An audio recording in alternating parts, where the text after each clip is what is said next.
The year 2347 was not just another tick on the celestial clock. It represented a profound epoch in the annals of humankind. The initial euphoria of breaching the interstellar barrier had long since mellowed into a determined, methodical exploration of the Milky Way's sprawling frontier. Among the intrepid souls charting these unknown territories was Dr. Eris Thorne, a xenoarchaeologist whose very essence seemed intertwined with the ancient dust of forgotten civilizations. His current endeavor, aboard the state-of-the-art research vessel Odyssey propelled him towards the Kepler 186f system, a celestial neighborhood bathed in the eerie, perpetual twilight of a red dwarf star. Whispers carried on the sublight waves between distant outposts spoke of this system as the final resting place of the Void Weavers, a race so advanced they had seemingly unraveled the secrets of space-time itself. Kepler 186 was a world sculpted by eons of silence and solitude, a canvas of ochre and rust stretched endlessly under a thin, biting atmosphere. The dim, reddish sunlight cast long, distorted shadows, painting the alien landscape in hues of twilight. Scattered across this desolate expanse were the enigmatic remnants of the Void Weavers, colossal structures of perfect geometric design, defying any known natural formation. These silent monoliths stood as testament to a civilization that had not just mastered technology, but had seemingly transcended its conventional limitations, manipulating the very fabric of reality. Their technology, based on the manipulation of space-time, was the stuff of legend whispered in hushed tones in the hallowed halls of galactic universities. Yet they had vanished, leaving behind only these perplexing, awe-inspiring monuments. Eris, a man whose passion for the past eclipsed even his concern for the present, had assembled a small but highly skilled team. Lena Petrova, the team's lead astrophysicist, possessed an intellect as sharp as any laser scalpel, her mind capable of navigating the most complex cosmic equations. Elias Vance, the chief engineer, was a pragmatist through and through, his hands capable of coaxing life back into the most recalcitrant machinery.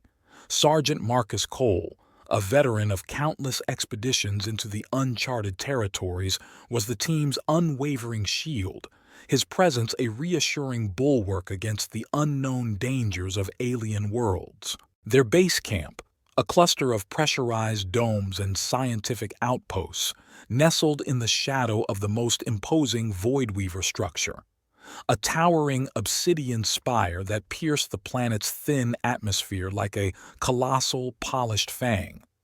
For weeks, they meticulously surveyed the site, deploying advanced scanning equipment that could peer beneath the planet's surface and analyze the molecular structure of the alien constructions. Lena spent countless hours poring over sensor readings, her brow often furrowed in concentration as she deciphered the subtle electromagnetic whispers of this ancient world. Elias oversaw the deployment and maintenance of their robotic probes, ensuring every inch of the surrounding area was thoroughly mapped and analyzed. Marcus, ever vigilant, established perimeter defenses and monitored for any signs of unexpected activity, though the planet seemed utterly devoid of life. One cold, crimson evening, as the red sun dipped below the jagged horizon, painting the sky in hues of dying embers, Lena made a discovery that sent a jolt of excitement through the entire team.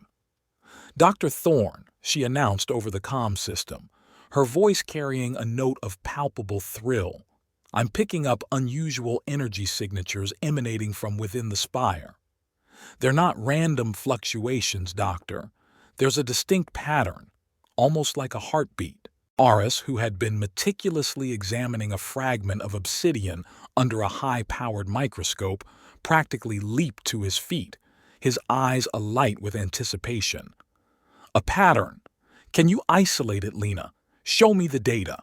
Lena's fingers danced across the holographic interface of her console, expertly filtering out the background noise and focusing on the subtle, rhythmic pulses. Yes, it's faint, but undeniably there. A sequence of energy bursts. It's too structured to be natural. It could be some form of communication, Doctor, a language spoken in the language of energy itself.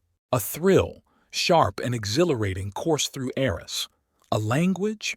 After decades of relentless searching, could this be the Rosetta Stone to unlocking the secrets of the Void Weavers? He had dedicated his entire life to unraveling such enigmas, and this discovery felt like the culmination of all his hopes and dreams.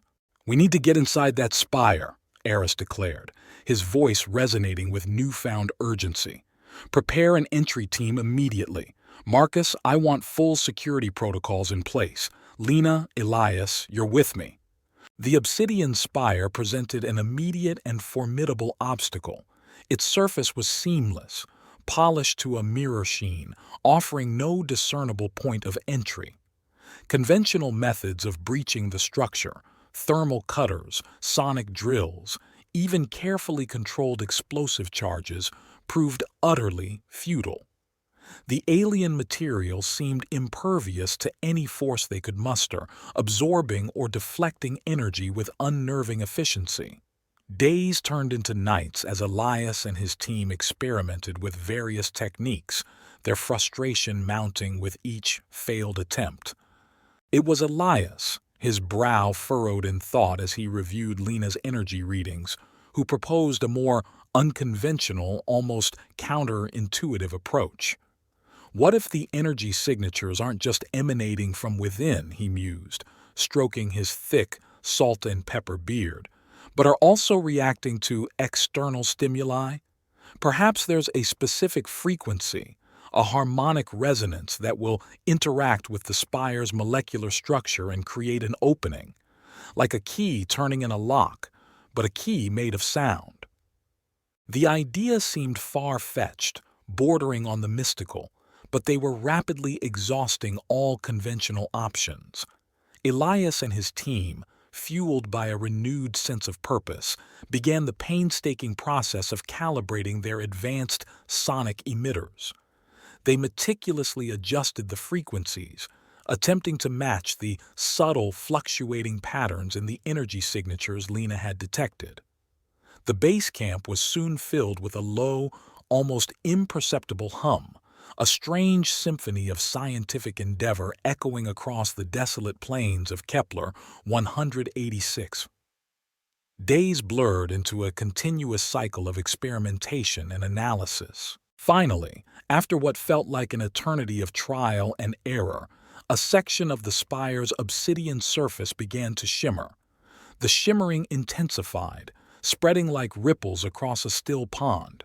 Slowly, almost imperceptibly, a rectangular section of the wall, several meters in height and width, receded inward, sliding silently into the structure, revealing a dark, yawning entrance that seemed to swallow the faint light of their headlamps. A collective gasp of awe and anticipation rippled through the assembled team. The entry team, consisting of Eris, Lena, Elias, and Sergeant Cole, stood at the precipice of the unknown. Marcus checked the power cell of his pulse rifle, his face a mask of grim determination. Elias meticulously adjusted the sensor pack strapped to his back, ensuring all systems were nominal. Lena held her breath, her eyes wide with a mixture of trepidation and unbridled scientific curiosity. Aris, his heart pounding a frantic rhythm against his ribs, took the first tentative step into the darkness beyond. The interior of the spire was breathtaking in its sheer scale and alien beauty. A vast, cathedral-like chamber stretched before them, its dimensions defying any logical explanation based on the spire's exterior. The air was thick with an ancient stillness, carrying the faint scent of ozone and something else, something indefinable, like the ghost of a long-forgotten memory. The walls were adorned with intricate geometric patterns that pulsed with a soft, internal luminescence, casting an ethereal glow that danced across the smooth obsidian surfaces. In the very center of the chamber, a colossal crystalline structure dominated the space, its multifaceted surface shimmering with an inner light. It radiated the same rhythmic energy they had detected outside, now amplified to an almost palpable level, a tangible vibration that resonated in their very bones. "Incredible," Aris whispered, his voice echoing in the immense space, the sound swallowed by the sheer volume of the chamber. "This must be the source, the heart of whatever this place is." As they cautiously approached the crystal, their headlamps casting long, dancing shadows, the patterns on the walls began to shift and coalesce, forming mesmerizing three-dimensional images that floated in the air like holographic projections. They depicted scenes of a civilization far beyond human comprehension, beings of pure energy, their forms fluid and graceful, effortlessly manipulating the very fabric of space-time. The images showed them constructing colossal structures that defied gravity and conventional physics, traversing the vast interstellar distances through shimmering, swirling portals that opened and closed like the blink of an eye. Then, the narrative of light shifted, depicting a gradual fading, the energy beings dissolving into pure light, ascending as if drawn by an unseen force towards a higher plane of existence. "They didn't just disappear," Lena murmured, her voice filled with a profound sense of wonder. "They evolved, transcended their physical forms entirely." But the lingering question hung heavy in the air. Why leave behind these empty shells, these silent, awe-inspiring monuments? What was the purpose of this final, visual message? Aris was lost in thought, his mind racing to piece together the fragments of this ancient puzzle, when the crystalline structure in the center of the chamber began to glow with an intense, almost blinding light. The rhythmic pulses accelerated, the chamber vibrating with increasing energy. The patterns on the walls shifted once more, forming a new, startling image that sent a chill down Aris's spine. It was a depiction of a star system unlike any recorded in human astronomical databases. The planets were arranged in a complex, almost artificial configuration, their orbits forming intricate geometric patterns. And within that alien system, a single point of light pulsed with an extraordinary, almost malevolent intensity, growing brighter with each passing moment. "What in God's name is that?" Marcus asked, his hand instinctively moving towards the pulse rifle slung across his shoulder, his voice laced with concern. Lena quickly activated her handheld scanner, focusing its sensors on the projected image. "It's another energy signature, but it's orders of magnitude stronger than anything we've detected here, or anywhere else for that matter, and it's accelerating rapidly. It's moving towards us." A sudden, violent tremor ran through the spire, shaking the very foundations of the ancient structure. The rhythmic pulsing of the central crystal became erratic, its light flickering wildly, casting distorted shadows that danced across the walls. A profound sense of unease, a primal fear of the unknown settled over Aris and his team. Something was terribly, irrevocably wrong. "We need to leave," he urged, his voice filled with a desperate urgency. "Now, something catastrophic is about to happen." They turned to retreat, their boots echoing on the smooth obsidian floor. But as they reached the entrance, the section of the wall that had opened for them began to slide back into place, the seamless surface closing with unnerving speed. They were trapped, sealed within the heart of the alien spire. "Elias, can you hear me?" Aris shouted into his comm unit, his voice strained with panic. "The entrance is sealed. We need you to reopen it. Elias, respond!" Only static answered his desperate plea, a crackling silence that amplified their growing fear. "Something's interfering with our communications," Lena said, her face pale and drawn with terror. "The energy levels, and they're spiking." The crystalline structure in the center of the chamber was now emitting a searing white light, so intense it burned their eyes even through their protective visors. The air crackled with an almost unbearable energy, raising the hairs on their arms. Aris felt a strange, crushing pressure building around him, a sensation as if the very fabric of reality was compressing, threatening to squeeze the life out of them. "What's going on?" Marcus yelled over the growing roar of energy emanating from the crystal, his voice barely audible. Aris didn't know, but a terrifying, gut-wrenching premonition gripped him. The Void Weavers hadn't just left a message of transcendence, they had left a dire, desperate warning. The accelerating energy signature.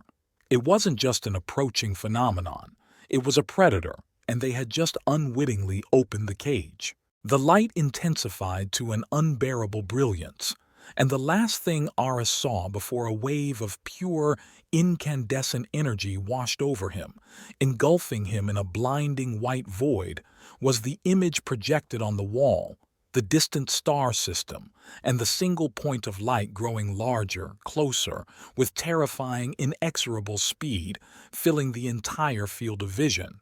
Aboard the Odyssey *, suspended in orbit high above the desolate world of Kepler 186 AF, the crew watched in stunned, horrified silence as a cataclysmic wave of phenomenal energy erupted from the planet's surface. Their advanced sensor arrays, designed to withstand the harshest stellar phenomena, went haywire, overwhelmed by the sheer, raw intensity of the event. All communication with the surface team, which had been tenuous at best, was instantly and irrevocably severed. "Report!" Captain Eva Rostova commanded, her voice sharp and strained with alarm as she gripped the controls of her command chair, her knuckles white. "Captain, I don't have a coherent explanation," stammered Commander John Lee, the ship's usually unflappable science officer, his face pale with shock as he stared at the chaotic readings flooding his console. The energy signature. It originated from within that central spire, just as Dr. Petrova predicted. But its magnitude, it's unprecedented. It's expanding, rapidly. It's unlike anything we've ever encountered, Captain. It defies all known physics. The energy wave continued its relentless expansion, engulfing the entire planet in a matter of mere seconds. The colossal Void Weaver structures, silent sentinels that had stood for millennia, began to glow with an eerie, otherworldly luminescence, their perfect geometric forms flickering and distorting before crumbling into dust, as if turned to ash by an invisible, stellar fire.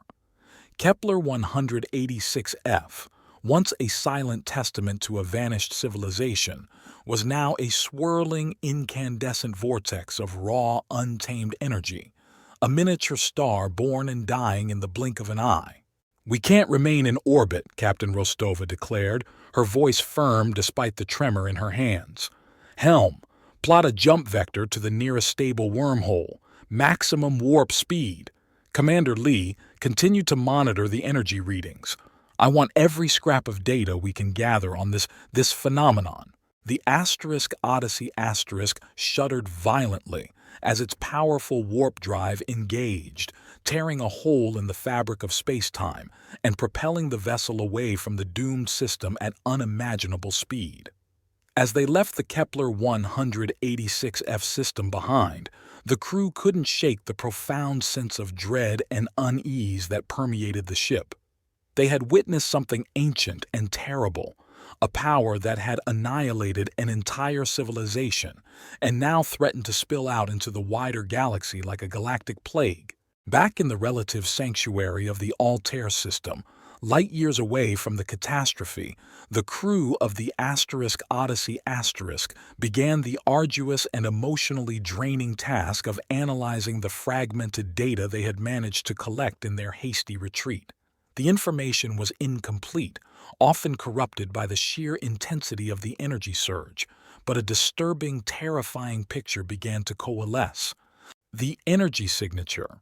It wasn't merely a natural phenomenon, Commander Lee explained during a somber debriefing session held in the ship's main conference room.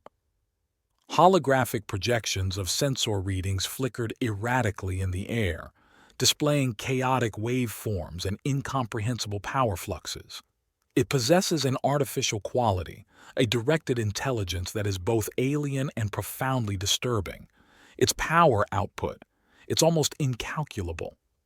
The closest analogy I can draw, and it's a crude one at best, is to some kind of interstellar entity, a being of pure energy on a scale we can scarcely comprehend.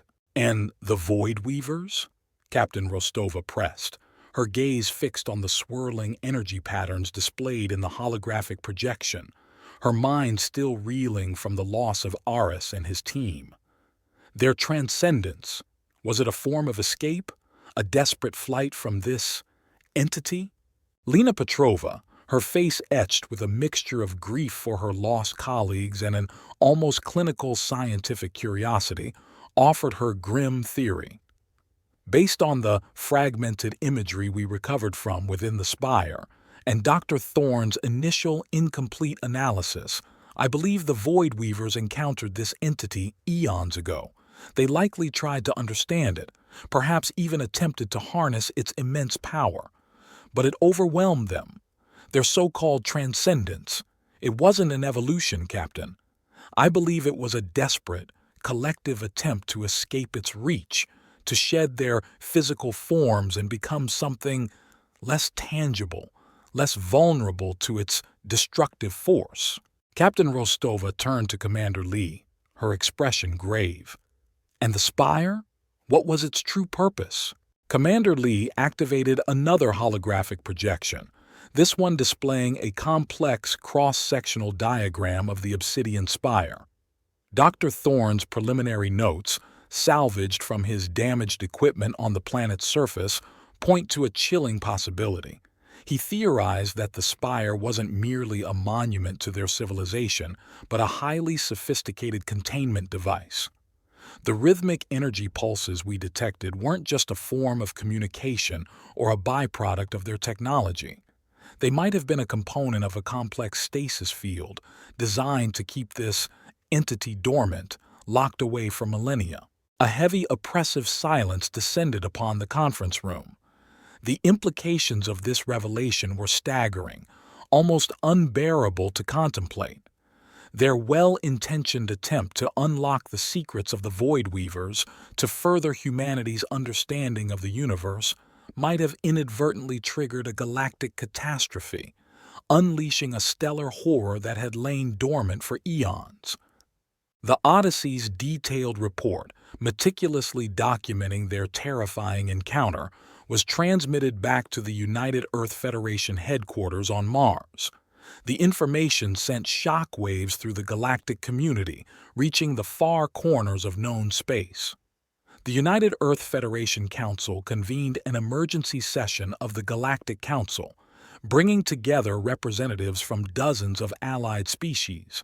Scientists, military strategists, theologians, and philosophers engaged in heated debates, grappling with the incomprehensible nature of the entity and attempting to formulate a unified course of action. Some factions advocated for an immediate and overwhelming military response, proposing the deployment of powerful fleets armed with experimental weaponry to intercept the expanding energy wave. Others argued for a more cautious, research-oriented approach, fearing that any direct confrontation could provoke the entity further, potentially leading to even greater, unimaginable destruction. While the debates raged in the hallowed halls of galactic power, the energy wave continued its inexorable expansion, a silent, invisible tide of destruction washing across the cosmos, consuming star systems in its path. Entire civilizations, blissfully unaware of the ancient horror that was bearing down upon them at near-light speed, vanished without a trace, their vibrant worlds reduced to swirling clouds of superheated plasma and stellar dust. The galaxy held its breath, a silent, terrified witness to an unfolding cataclysm of unimaginable scale. Captain Eva Rostova, haunted by the faces of Eris Thorne and her brave exploration team, burdened by the knowledge of what they had inadvertently unleashed, refused to succumb to despair or the paralyzing grip of fear. She felt a profound sense of responsibility, a burning, unwavering need to understand the nature of this interstellar entity and to find any possible means of stopping its relentless advance. She immersed herself in the recovered Voidweaver data, spending countless hours poring over every fragmented file, every corrupted sensor reading, searching for any anomaly, any clue, any weakness that could potentially be exploited. Her relentless efforts, fueled by grief and a fierce determination, eventually led her to an obscure reference. Within the damaged data archive, she found a fleeting mention, a whispered legend passed down through generations on the fringe worlds, the tale of the Voidweaver's song. It was said to be a powerful technology, a closely guarded secret of the vanished race, capable of manipulating the fundamental frequencies of space-time, a power that could be used for both creation and utter annihilation. Their ultimate creation and their most formidable weapon, according to the legend, was a song, a harmonic resonance so profound and intricate that it could unravel even the most powerful stellar forces, a counterfrequency to the universe's destructive potential. Could this be the key? Could the Voidweavers, in their wisdom and foresight, have left behind a way to defeat the entity, a final desperate measure encoded within the ruins of their lost civilization? The possibility, however remote and improbable, ignited a fragile spark of hope within Eva's weary heart, a tiny flicker of light in the face of overwhelming darkness. Years later, Captain Rostova, now leading a new team of equally dedicated experts aboard a heavily refitted Odyssey embarked on a perilous and deeply personal journey back to the Kepler 186F system.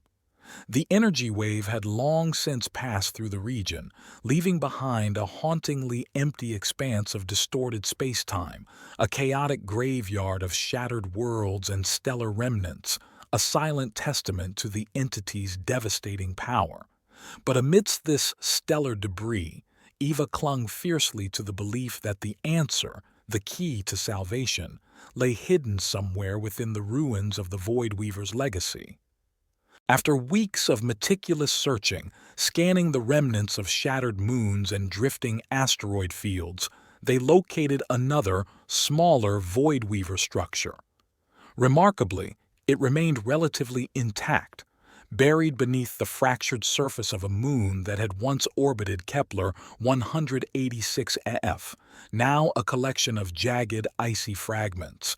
Inside, after carefully excavating through layers of frozen debris, they discovered a vast circular chamber.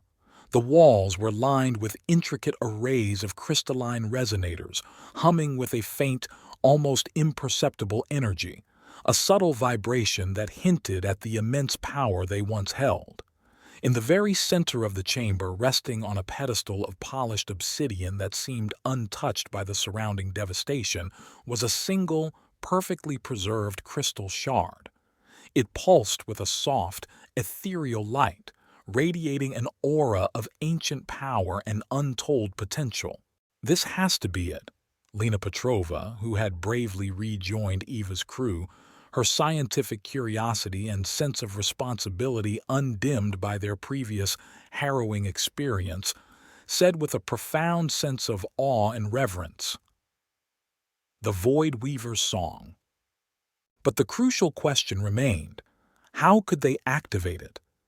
The crystal shard, despite its faint internal glow, remained inert, unresponsive to any energy source they could safely apply. It was Commander Jian Li who, after months of tirelessly studying the recovered data and cross-referencing it with ancient legends and theoretical physics, had a crucial breakthrough, a moment of profound insight that illuminated the path forward. The rhythmic energy pulses we detected within the spire on Kepler 186f, he theorized, his voice filled with a quiet excitement. They weren't just a stasis field, Captain.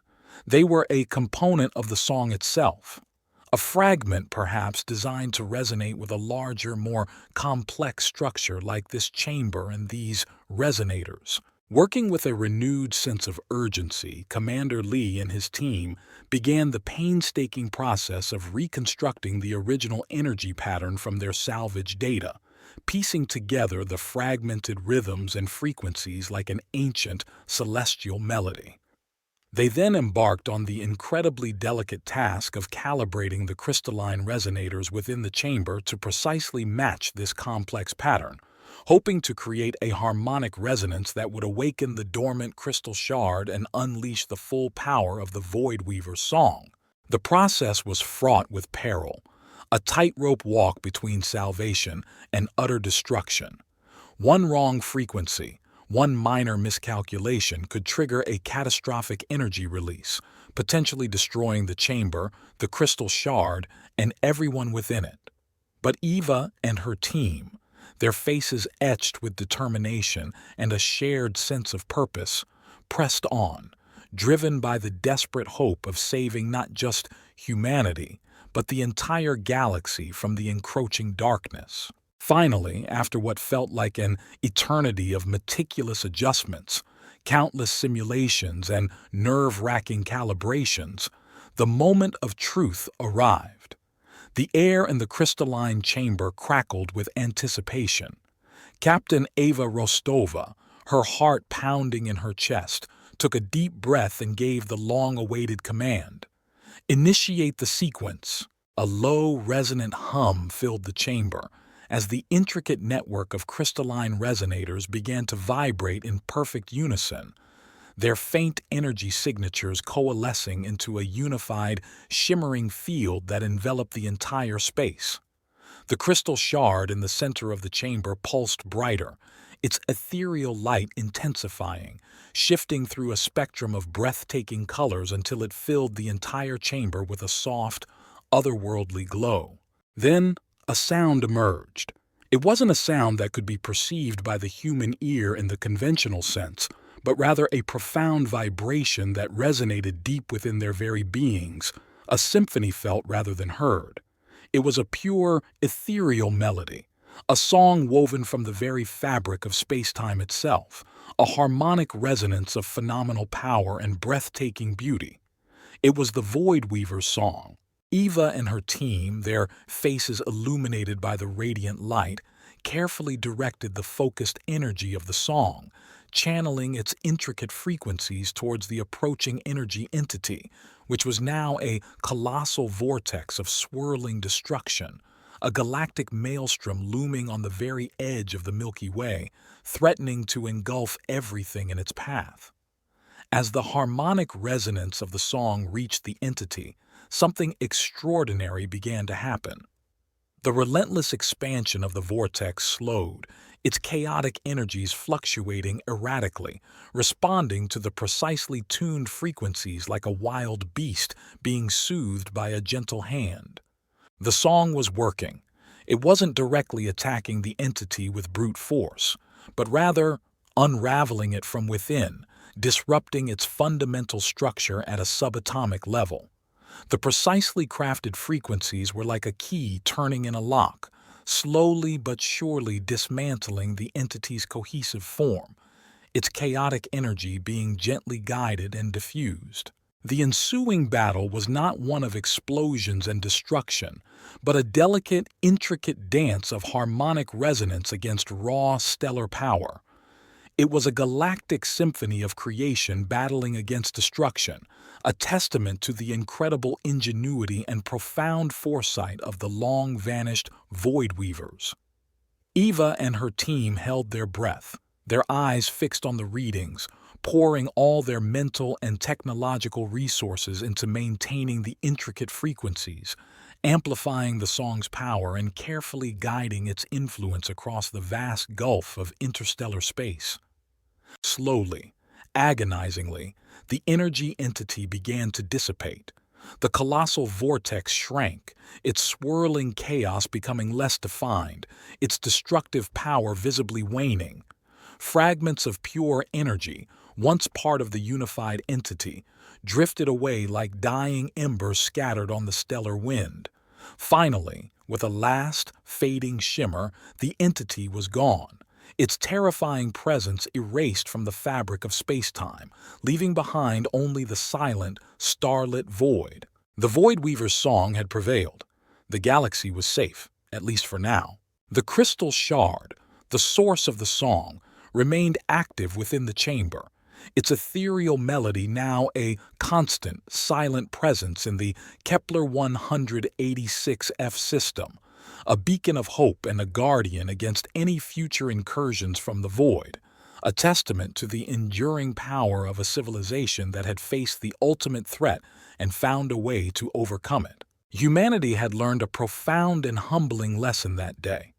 They had witnessed the unimaginable power that lay hidden within the universe, both the forces of creation and the potential for utter destruction, and they had come to a deeper understanding of the immense responsibility that came with seeking knowledge and venturing into the uncharted territories of the cosmos.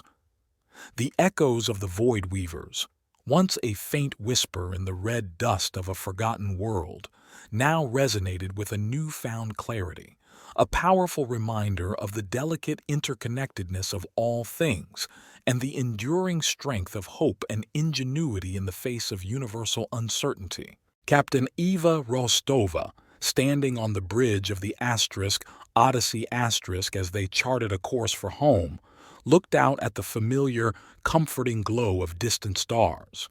The galaxy was vast and filled with wonders beyond human comprehension, but it was also a place of untold dangers, ancient secrets, and phenomenal powers. They had faced one such danger, a threat to all existence, and against seemingly insurmountable odds, they had emerged victorious. But Eva knew, with a certainty that settled deep in her soul, that their journey of exploration and discovery had only just begun. The echoes of the void held countless more mysteries, waiting to be uncovered, and humanity's quest to understand the universe would continue, forever seeking the answers to the cosmos's endless, captivating questions. The legacy of the Void Weavers and the hauntingly beautiful melody of their song would forever serve as a reminder of the incredible potential and the inherent risks that lay hidden among the stars, urging them to tread carefully and with respect for the ancient powers that slumbered in the universal darkness.